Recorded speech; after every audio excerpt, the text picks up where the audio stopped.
Olá, pessoal. Boa tarde, bom dia, boa noite. Eu não sei qual horário que vocês vão poder assistir essa videoaula, né? Mas essa videoaula vamos tratar então sobre a nossa aula, né? Do dia 14 de julho, que vai falar sobre o ensino da arte e uma atitude pedagógica. E para falar um pouco sobre esse ensino da arte, a autora, a professora Miriam Celeste, né, que organizou o livro Teoria e Prática do Ensino de Arte, ela vai trazer uma discussão sobre projeto, que é muito importante, né? E para isso, ela utiliza algumas obras do Pablo Picasso, né, que é um artista muito conhecido, né? As suas obras são conhecidas mundialmente. E ela vai trazer um pouco dessa perspectiva do projeto, né? Pensar o projeto a partir de um olhar desse artista que é o Picasso, né? E ela inicia ali uma discussão falando que o projeto é uma grande sinfonia na qual intervém o plural orquestra das nossas operações mentais. Ou seja, quando eu penso em elaborar, em fazer um projeto, eu tenho que pensar grande, né? E não é só grandioso em termos de apenas conceituais, de um significado de uma coisa muito grande, mas em sim de uma sinfonia. A sinfonia, ela traz ela traz uma discussão de uma orquestra, de uma organização, de um diálogo, de uma interlocução, né? Ela tem ela trabalha com vários elementos, né? Que faz com que aquele projeto ele tenha uma grande sinfonia, faz com que esse projeto ele tenha uma grande importância, que ele esteja alinhado, né? Com aquela pessoa que tem a ideia inicial do projeto, com os outros agentes que fazem parte desse projeto. E ela vai discutindo um pouco sobre essa obra, né, que é Guernica, né? E eu não vou fazer a leitura, mas eu gostaria que vocês fizessem a leitura, porque eu vou destacar no texto alguns fragmentos que eu acho muito importante, né? Não vou fazer a leitura de todo o texto, não vou discutir o texto todo na íntegra, mas é importante que vocês leiam, né? Lá na página 146, 147, ela traz uma discussão sobre o projeto, né? Que na palavra projeto está contida uma intencionalidade, que ainda é um vir a ser, ou seja, quando eu tenho a perspectiva de criar um projeto, é algo que está estabelecido na minha cabeça, que eu organizo, né? Que tem objetivo, que tem justificativa, que tem desenvolvimento, envolve recurso, envolve metodologia, né? E esses recursos envolvem pessoas, envolve recursos sem ser os recursos humanos, né? E toda vez que eu pensar nessa palavra, vai ter uma intencionalidade, né? É alguma coisa que não está pronta, que está sendo projetado. Algo que, como a arte, citando mais uma vez Pareisson, né, 1984, é um tal fazer, que enquanto faz, inventa o por fazer e o como fazer. Ou seja, na medida que eu estou fazendo, né, ele é uma perspectiva de um vir a ser, mas eles aos poucos, enquanto eu estou inventando, eu invento esse por fazer, né, e como fazer. Por fazer é como seria a justificativa. Está por fazer, né? É algo que ainda não foi iniciado, só que não foi iniciado no real, na produção real, mas na minha cabeça, na intencionalidade daquelas pessoas que estão projetando, elas já estão pensando o que e como fazer, né?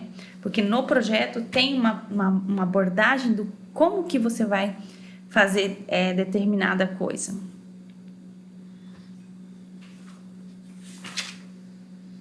Fala-se de projeto Fala-se de projetos políticos para a nação, projetos políticos pedagógicos, educativos, artísticos de trabalho, enfatizando também sua possibilidade de construção coletiva.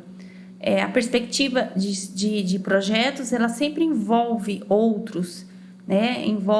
Sempre tem uma perspectiva mais ampla, né? De uma construção coletiva.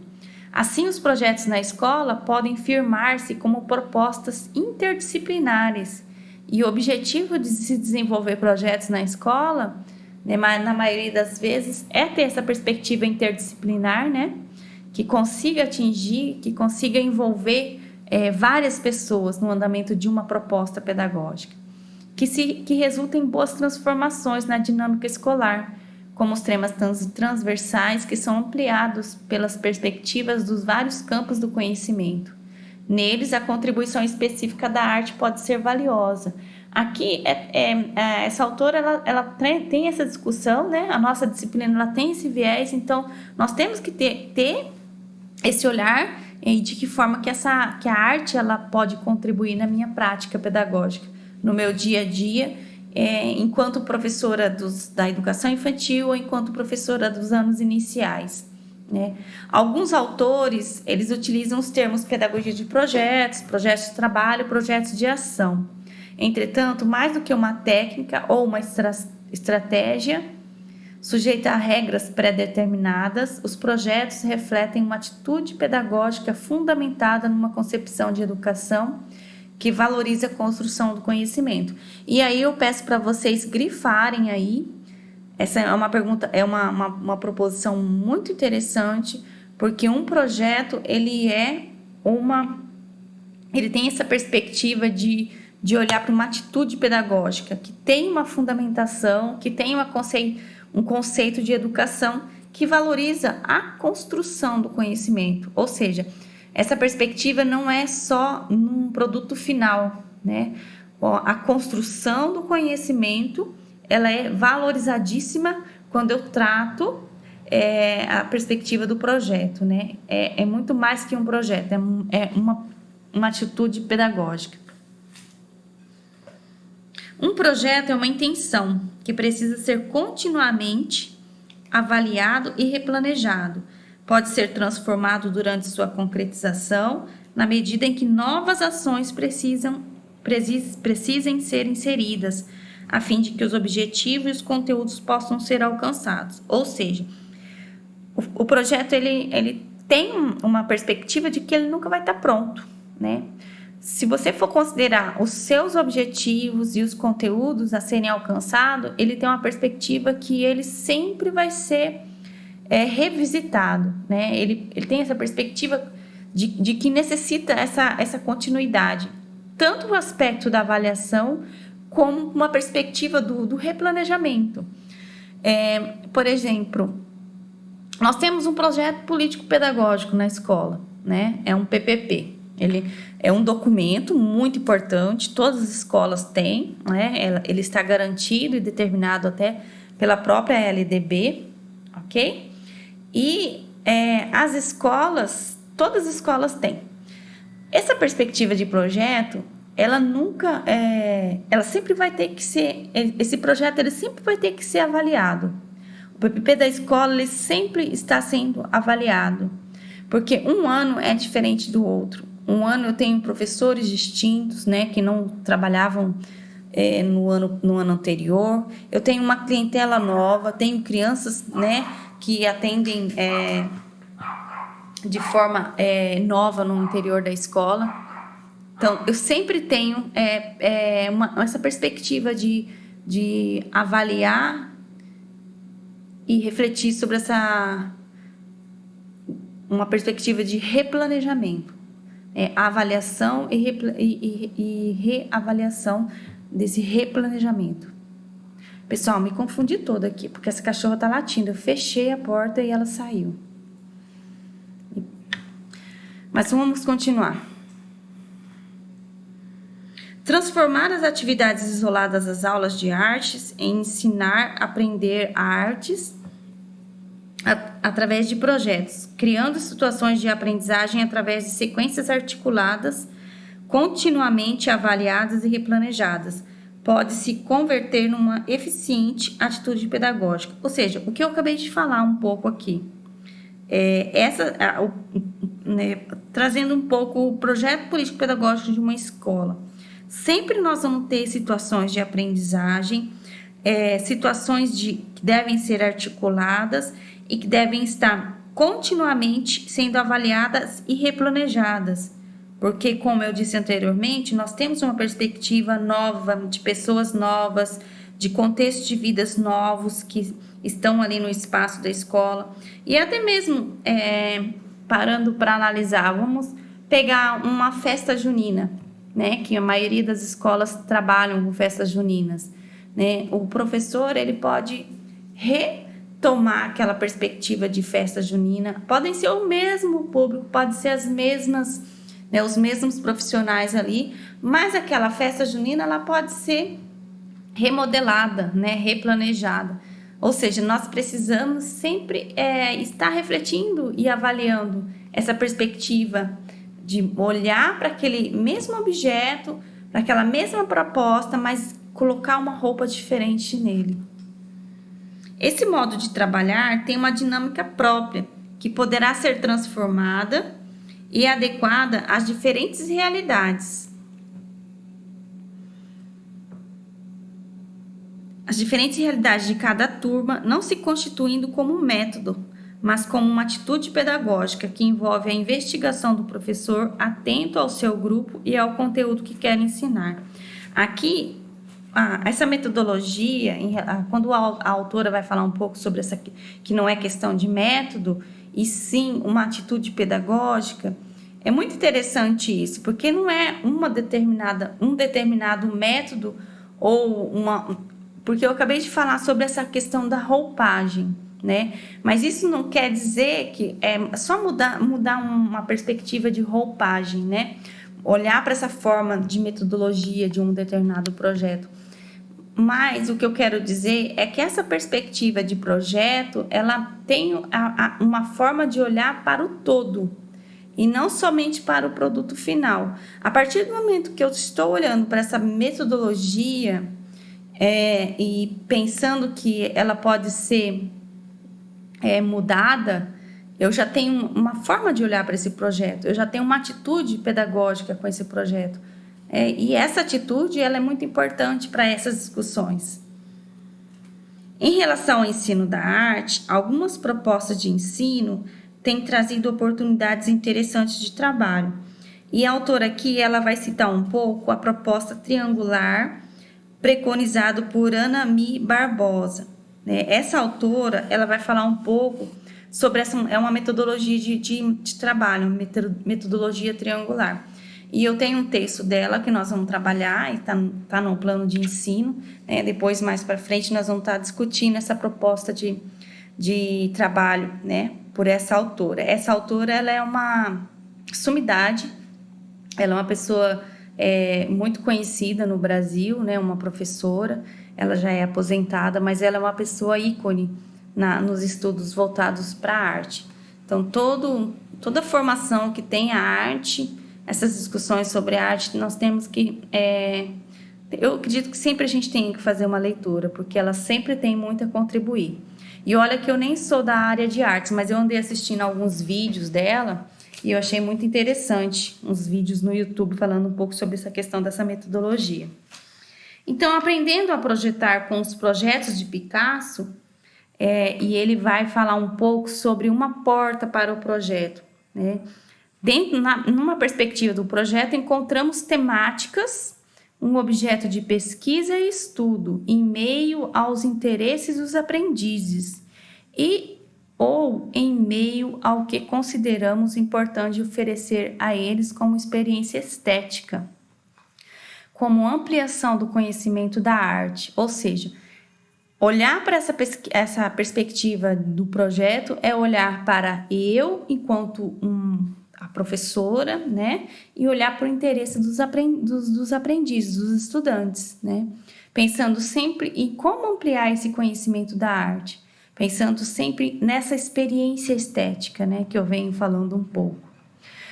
Para isso, uma avaliação iniciante com a elaboração de situações de sondagem e de observação planejada favorece o pensar potenciais ações. Ou seja, eu tenho que preconizar ou determinar algumas instâncias de avaliação, né? Principalmente a avaliação inicial. Eu preciso ter uma sondagem, né? Sondagem aqui, ela vai falar um pouco dessa observação, de pensar essas possíveis ações, né? E para sistematizar toda essa discussão do projeto.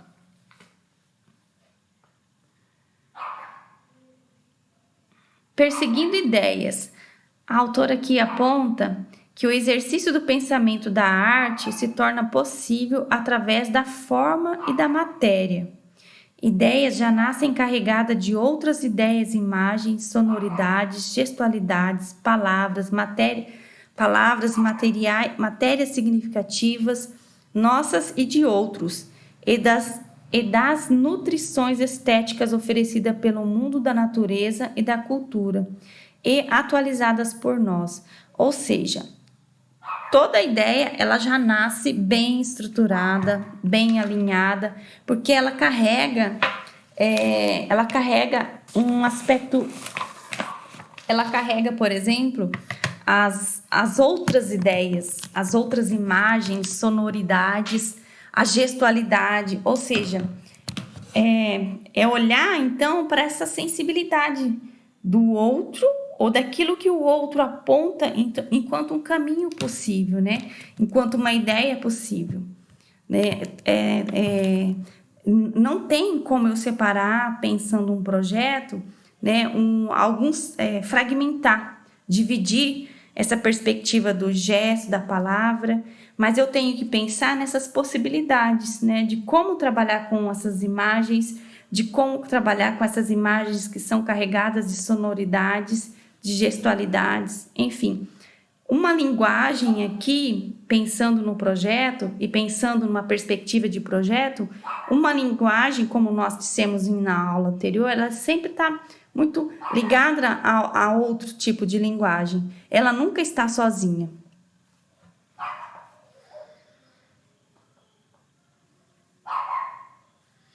Perseguir ideias, então, é mergulhar no mar de suas potencialidades, buscando referências, procurando outras perspectivas para investigá-las e perscrutando novas hipóteses, buscando novas hipóteses no exercício do pensamento projetante. Esse trabalho envolve tanto os aprendizes quanto o educador, como os estudiosos e pesquisadores, ou seja, olhar para as potencialidades, buscando essas referências. E não é somente eu enquanto professora, mas sim sempre trazer a perspectiva dos estudantes, né?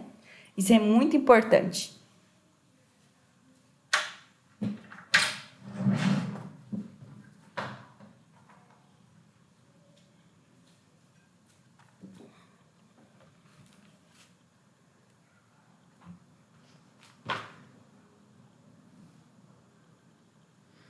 Trabalhando com projetos, também trabalhamos as relações grupais, pois há uma tarefa comum que acontece em movimentos de idas e vindas, em pré-tarefa, tarefas e projetos. Na pré-tarefa, o grupo desliza, foge da tarefa, dá passos e volta atrás, e reinicia. Cada um carrega sua perspectiva, seus modelos internos, e os vínculos entre todos são frouxos. Ou seja, não é nada definido. Existe uma perspectiva, existe um diálogo, existe um alinhamento dessas propostas, né? Por isso que esses vínculos não são fechados, eles são largos, eles são frouxos. Há muita defesa e resistência no enfrentamento do novo, né? Quando você vem com uma proposta nova, uma perspectiva nova, existe essa resistência. E é o outro movimento quando todos se envolvem, se comprometem com a tarefa comum. Isso é muito importante, né? Porque o novo, ele sempre vai nos desalinhar. O novo, ele nos provoca ansiedade, né? O novo, ele nos provoca insegurança. Mas quando nós temos um grupo que é coeso, determina, não, nós vamos, né? E até porque tudo que é novo, a gente tem que permitir e possibilitar que a gente possa estar errando, possa estar construindo uma outra perspectiva de aprendizagem. Ou seja, existe essa idas e vindas, esses altos e baixos, existe o crescimento, né? E esse crescimento é um crescimento muito mais profícuo do que um crescimento em alguma coisa que já está meramente estabelecida, né? Quando existe a possibilidade do novo, existe a possibilidade de olhar para uma outra vertente, de olhar para outros horizontes, né?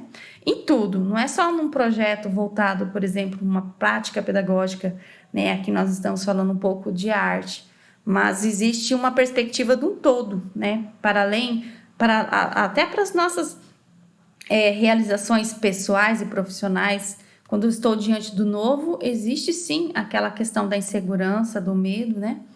E aqui, discutindo um projeto, também existe essas questões.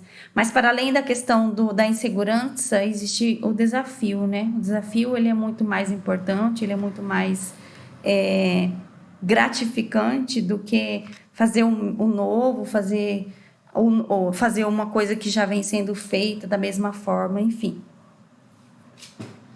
Do mesmo modo, um projeto na escola não pode ser comparado a um simples planejamento de atividades que deverão ser cumpridas, mas a certas intenções e possibilidades em constante avaliação e replanejamento, aproveitando acasos, caminhando opostamente por outros caminhos, em tentativas investigadoras e ousadas, sem nunca perder de vista os focos centrais que fizeram nascer o projeto, ou seja, as intenções, as possibilidades, os caminhos opostos, né? A novidade, são possibilidades de desenvolver esse projeto, mas nós não podemos esquecer do nosso foco. Qual que é o objetivo do projeto? Qual que é o objetivo dessa aula, por exemplo, né? Qual que é o objetivo da sua vida no ano de 2020? Um aspecto profissional. Qual que é o seu objetivo no aspecto pessoal? Entendeu? Então, assim, nós não podemos perder nunca o objetivo. A questão do objetivo, ela é muito interessante, né? Eu sempre trabalho com essa problematização na escola. O professor vai elaborar uma prova, eu olho as questões e pergunto, qual é o objetivo dessa questão? Né? Professor, agora nós estamos com as atividades que são atividades pedagógicas não presenciais, né? Das atividades remotas. Então, vem bastante atividades para eu fazer as minhas considerações, contribuir com os professores, né? Porque eu sou coordenadora pedagógica. E aí eu pergunto para os professores, né, diante de algumas atividades, qual é o objetivo dessa atividade, né? Para ver se a resposta dele não implica numa resposta que já vem sendo dada, por exemplo, nas outras aulas, né? Só que ela está com uma roupagem diferente, né? Aqui pode entrar até, digamos assim, a questão da metodologia diferente, mas e o meu objetivo? Qual que é, né? Então é interessante essa problematização, porque não serve só, elas servem para delimitar e para determinar a sua forma de atuar, né?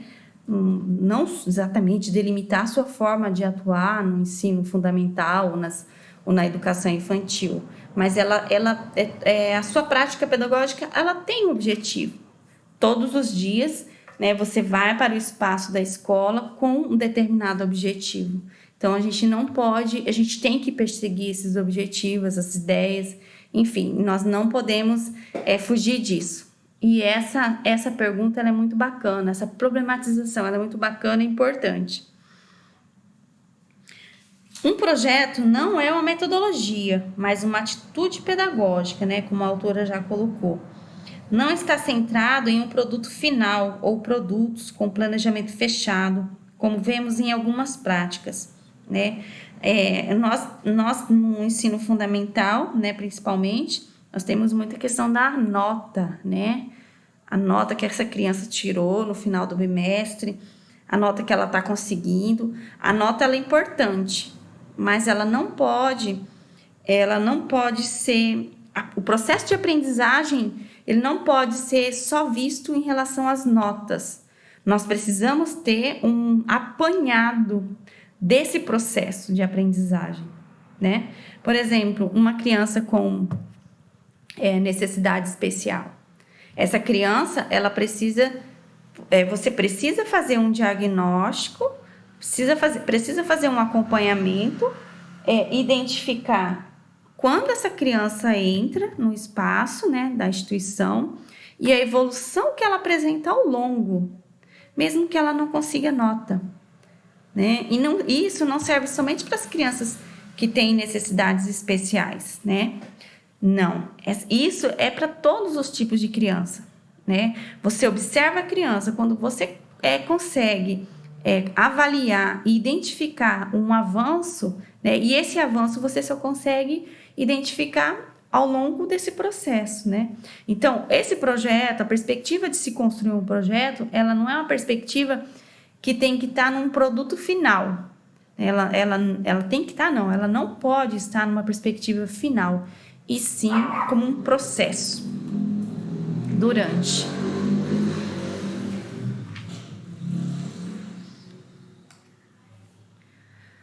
E ao desenvolver-se na linguagem da arte, o aprendiz apropria-se, lendo, produzindo. Um momento, pessoal, vou retomar aqui.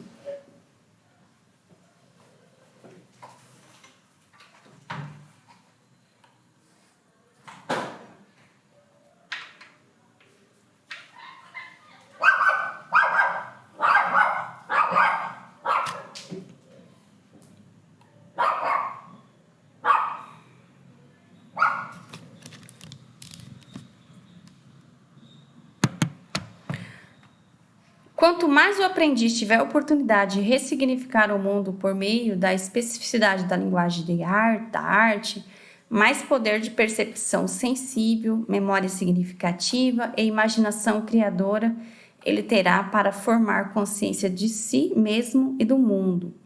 Então, a arte, a especificidade da arte, ela está muito ligada com a percepção daquilo que é sensível, né? Nós já falamos muito sobre isso ao longo das nossas discussões. Estamos falando dessa percepção, dessa memória significativa, dessa imaginação criadora. Lembra do charuto? Do charuto, não. Do charuto, né? Que nós fizemos uma leitura logo no início, né? Que nós tínhamos esse olhar para essa imagem, de que forma que nós ativamos essa memória significativa, né? Alguns lembraram, por exemplo, do Saci Pererê.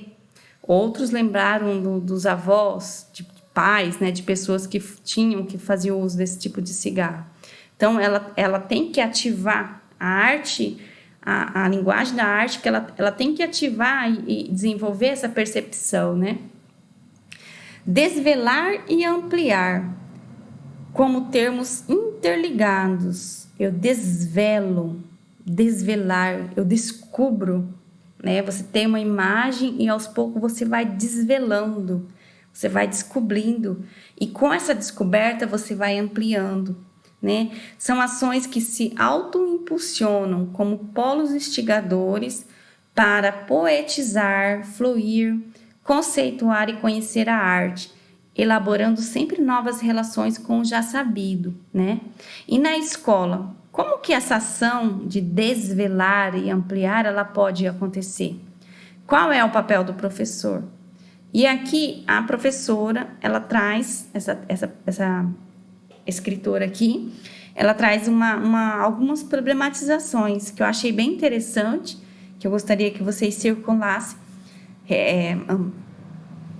para que a gente pudesse fomentar a nossa discussão, né? Esse material é um material que vocês com certeza vão arquivar, é um material de leitura, é um material que eu já disse para vocês que podem contribuir na escrita do TCC de vocês, na escrita do estágio, quando vocês forem fazer o estágio. Então, é um material muito rico que vocês podem estar aproveitando depois na produção do conhecimento de vocês.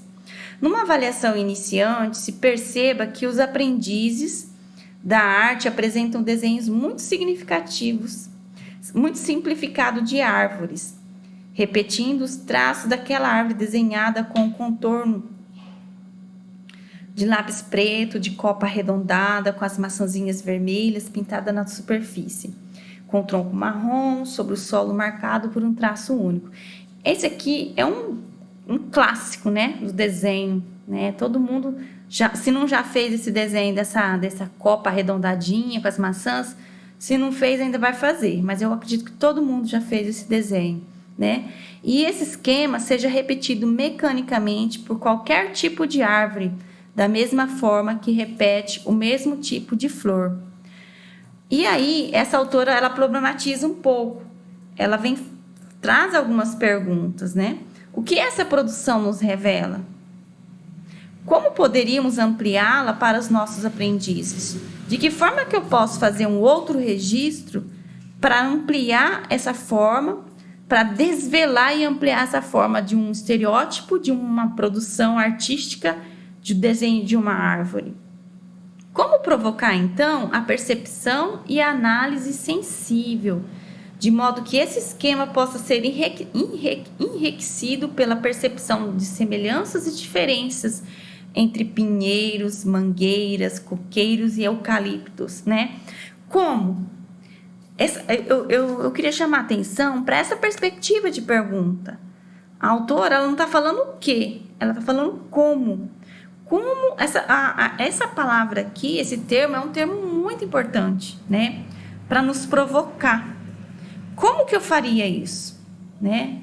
Levando as crianças, por exemplo, para o espaço externo. Primeiramente, vamos observar, né? A observação, a sensibilidade, comparar. Vocês, parem e analisem bem. Tentando responder essa pergunta aqui, se nós não vamos voltar lá naqueles verbos. Lembra que eu falei para vocês daqueles verbos de analisar, comparar, observar? São verbos que a autora aqui do livro, ela apresentou e que nós vamos utilizar na nossa proposta, por exemplo, de um projeto, né? Aqui, bem aqui. Deixa eu ver aqui se eu encontro aqui para vocês.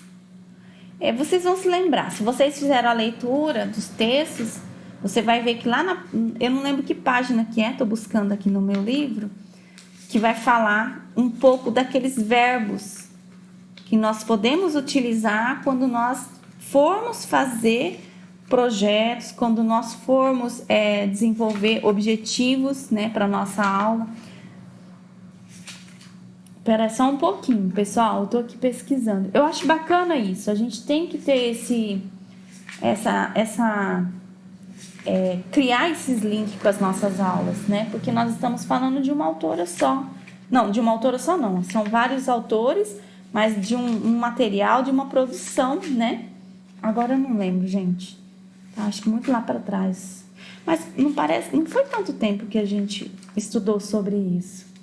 Enfim, depois vocês podem estar olhando nos materiais que vocês têm. Mas aí, a partir do momento que eu respondo essa pergunta, como, né, como provocar essa percepção, eu já posso pensar em ir para além, né, do espaço, por exemplo, da sala de aula e ir para o espaço externo, né, e em outras perspectivas também de desenho, né.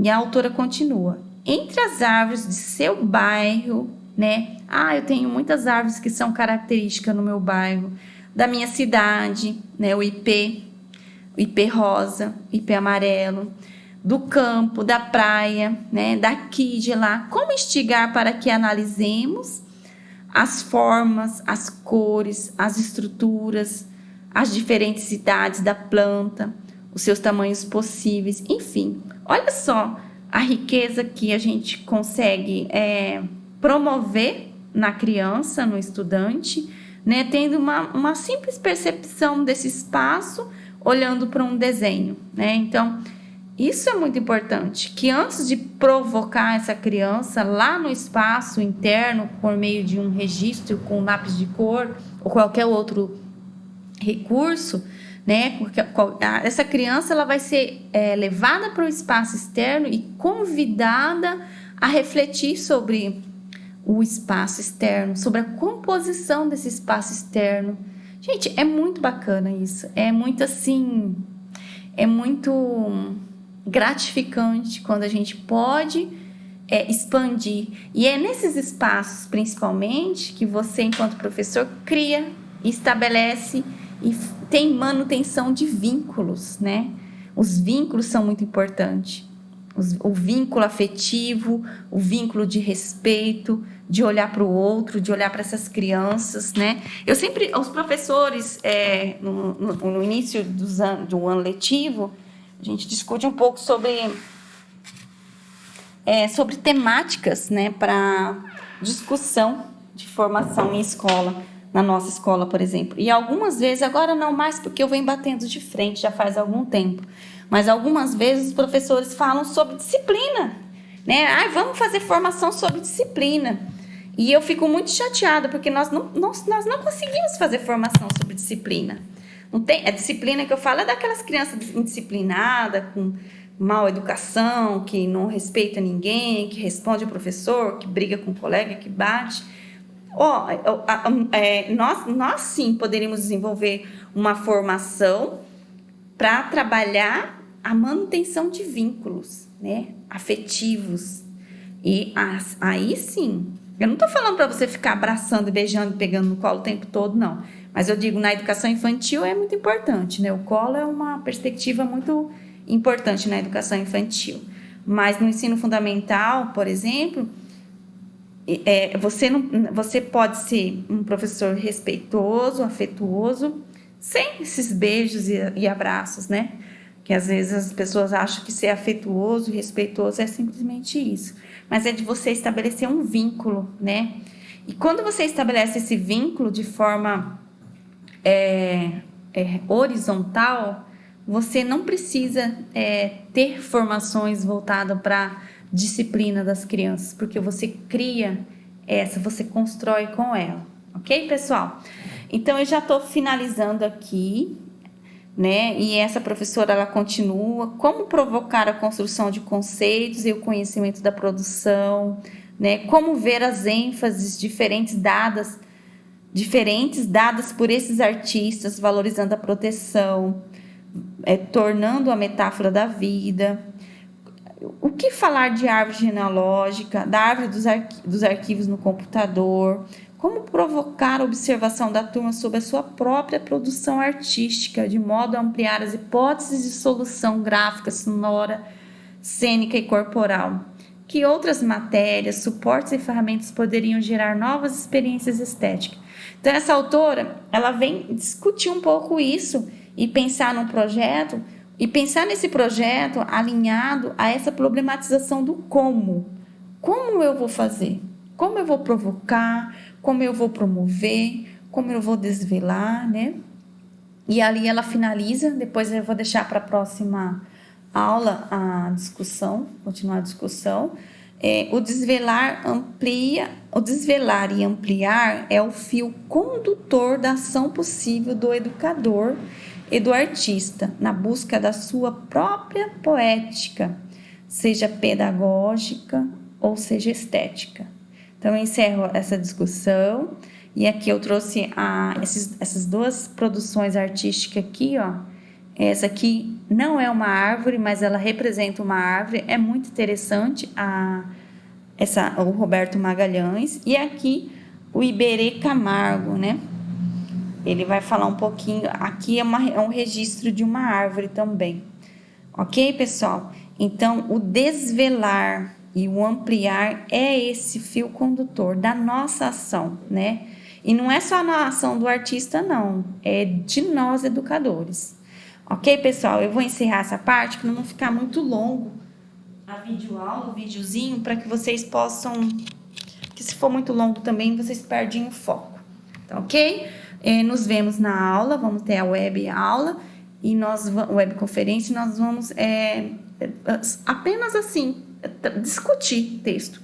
Gostaria que vocês assistissem para que a gente possa discutir na aula já, durante a aula, essa discussão, fazer essa discussão, ok? Grande abraço, pessoal. E desculpa mais uma vez pelas cachorras. Eu tranquei, mas elas conseguiram sair. Mas agora eu já coloquei elas dentro de casa. Obrigada e até mais.